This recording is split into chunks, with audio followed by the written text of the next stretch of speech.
শুৱগা চৰাই শ্বহীদ বেদীৰ সমান্তৰালভাৱে অসমৰ হিয়াৰ আমঠু ডক্টৰ ভূপেন হাজৰিকাদেৱৰ এটি পূৰ্ণাংগ প্ৰতিমূৰ্তি সাজি উলিওৱা হৈছে।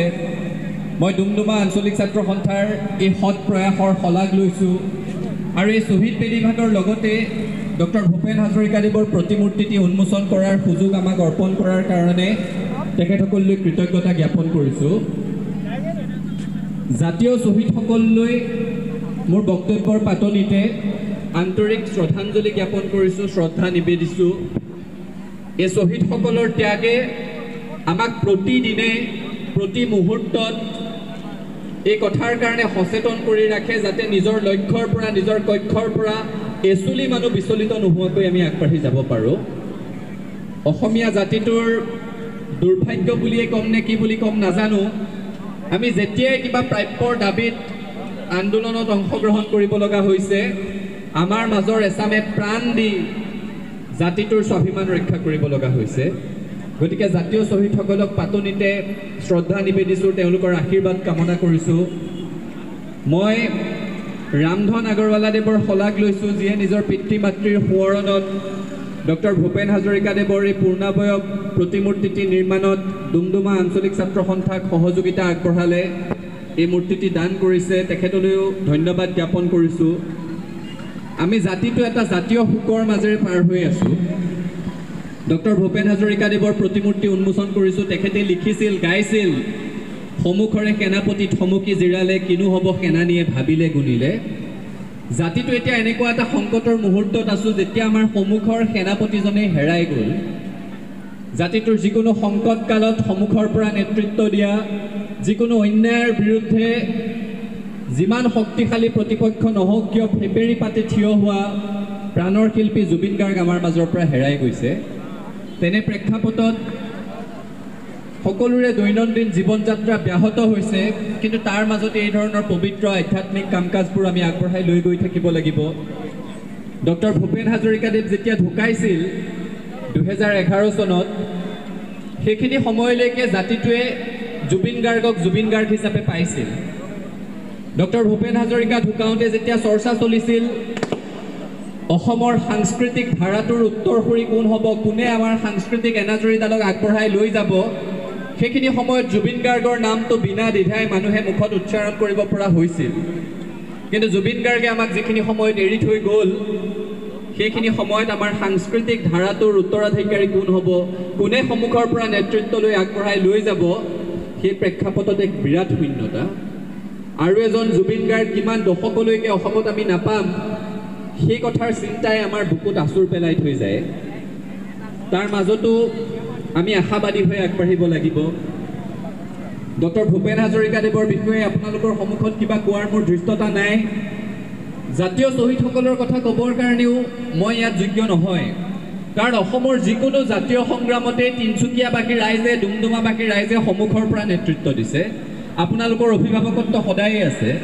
বিশেষকৈ ছাত্ৰ সন্থাৰ সংগ্ৰামী যাত্ৰাত এই অঞ্চলৰ ৰাইজৰ আশীৰ্বাদ সমৰ্থন আমি সদায় নতশিৰে স্বীকাৰ কৰি আহিছোঁ। ইয়াত মাত্ৰ নতুন প্ৰজন্মৰ বহুত ল'ৰা ছোৱালী দেখা পাইছোঁ, ছাত্ৰ ছাত্ৰীসকল আছে।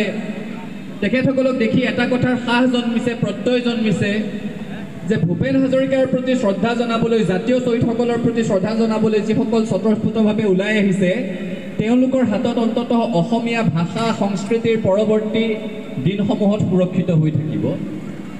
ডক্টৰ ভূপেন হাজৰিকাদেৱৰ বিষয়ে মই বিশেষ একো নকওঁ, মাত্ৰ এটা কথাই কওঁ, তেখেতৰ গীতসমূহ যদি কোনোবাই একাদিক্ৰমে শুনে আৰু অনুধাৱন কৰে, তেওঁ অসমৰ ইতিহাস সুকীয়াকৈ পঢ়াৰ কোনো প্ৰয়োজন নাই। প্ৰতিটো গীতৰ অন্তৰালত ইতিহাসৰ একোটা অধ্যায় লুকাই আছে। আজি আপোনালোক ইয়াত সকলোৱে অলপ পিছত মানুহে মানুহৰ বাবে গীতটি সমবেত সংগীতৰ ৰূপত পৰিৱেশন কৰিব। গীতটিৰ পটভূমি কি? সকলো জাতি জনগোষ্ঠীৰ মিলনভূমি তিনিচুকীয়াত ডুমডুমাত এই কথাটো কোৱা উচিত। যেতিয়া 1960 চনত ভাষা আন্দোলন হৈছিল, অসমীয়া ভাষী ৰাইজ বঙালী ভাষী ৰাইজৰ মাজত ভাষিক দ্বন্দ্ব হৈছিল, দ্বন্দ্বই অমানৱীয় ৰূপ ধাৰণ কৰিছিল, তেনে প্ৰেক্ষাপটত লিখা হৈছিল এই গীতটি। মানুহে মানুহৰ বাবে যদিহে অকণো নাভাবে, অকণি সহানুভূতিৰে ভাবিব কোনে নোকোৱা, এটা বাৰ্তা দিছিল। 1962 চনত চীনে আক্ৰমণ কৰিলে শত্ৰুৰ আগ্ৰাসী ৰূপ দেখি সেইখিনি সময়ত পুনৰ লিখিছিল কামেং সীমান্ত দেখিলোঁ, দেখি শত্ৰুৰ পশুত্ব চিনিলোঁ, কত জোৱানৰ মৃত্যু হ'ল গীতটি।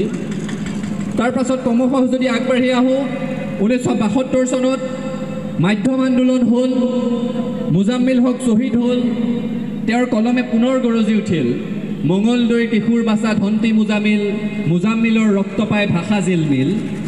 প্ৰতিটো প্ৰেক্ষাপটত গীত লিখিছে। মেঘালয় আমাৰ পৰা পৃথক হৈ গ'ল, অসমীয়া ভাষী খাচী ভাষীৰ মাজত মনৰ দ্বন্দ্বৰ সৃষ্টি হ'ল।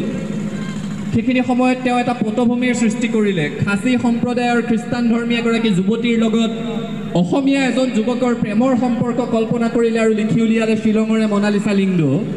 ৰাজধানী নামি অহাৰ সেই দুখ তাত প্ৰতিফলিত হৈছে। কৈছে, তুমি নংপুলৈ নামি আহিবা, মই নংপুলৈ উঠি যাম। শ্বিলঙৰ পৰা যে ৰাজধানী আহি দিছপুৰ পালেহি, সেই বেদনা প্ৰতিফলিত হৈছে। যেতিয়া সমগ্ৰ দেশত জৰুৰীকালীন অৱস্থা জাপি দিলে 1975 চন, মানুহ ওলাবলৈ ভয় কৰা হ'ল, শিল্পীসকলৰ শিল্প সাধনাত আচুৰ পৰিল। ভূপেন হাজৰিকাই তেতিয়াও জোৰেৰে লিখি দিলে, মুক্তিকামী লক্ষ্যজনৰ মৌন প্ৰকাশ শুনিছানে নাই? চৰকাৰক প্ৰশ্ন সুধিছে, ৰাইজক সজাগ কৰিছে যে ৰাইজ সিংহক শৃংখল দি ৰখাই থাকিব নোৱাৰে। কি সুন্দৰ ৰীতিগীত। আৰু যিসকল জাতীয় শ্বহীদক আজি স্মৰণ কৰিছোঁ, সেই অসম আন্দোলনৰ গোটেই সময়ছোৱাত ডক্টৰ ভূপেন হাজৰিকাৰ অৱদান মই সুকীয়াকৈ কোৱাৰ প্ৰয়োজন নাই। সুৰ বাহিনীৰ নেতৃত্ব লোৱাৰ পৰা শ্বহীদ প্ৰণামো তোমাক, জুয়ে পুৰা তিৰাশীৰ দৰে গীত, যি গীতসমূহে আজিও অসমীয়া নতুন চামক জাতীয়তাবাদৰ পাঠেৰে সৈতে উদ্বেলিত কৰি থাকে, আমাক উৎসাহ যোগাই থাকে জাতিৰ কাৰণে কাম কৰিবলৈ। সেইগৰাকী ব্যক্তিৰ এটি পূৰ্ণাবয়ব মূৰ্তি উদ্বোধনৰ কাৰণে আমাক দায়িত্ব দিয়াত আমি কৃতাৰ্থ বোধ কৰিছোঁ, কৃতজ্ঞ বোধ কৰিছোঁ। মই প্ৰখৰ ৰ'দত দীঘলীয়া বক্তব্য নাৰাখি জাতীয় শ্বহীদসকললৈ পুনৰ শ্ৰদ্ধাঞ্জলি জনাই, আমাৰ হিয়াৰ আমঠু ডক্টৰ ভূপেন হাজৰিকাদেৱলৈ শ্ৰদ্ধাঞ্জলি জনাই, ডুমডুমাবাসীৰ ৰাইজলৈ মোৰ কৃতজ্ঞতা আৰু ধন্যবাদ জ্ঞাপন কৰি মোৰ ক'বলগীয়াখিনি সামৰিছোঁ। আৰু এই শ্বহীদ বেদী আৰু ডক্টৰ ভূপেন হাজৰিকাদেৱৰ প্ৰতিমূৰ্তিভাগ আনুষ্ঠানিকভাৱে উদ্বোধন হোৱা বুলি ঘোষণা কৰিছোঁ। আমি একেলগে আছিলোঁ, একেলগে আছোঁ, একেলগে থাকিম, হাতে হাত ধৰি আগবাঢ়িম, সফলতাৰ আকাশ চুমিম। ধন্যবাদ। জয় আই অসম।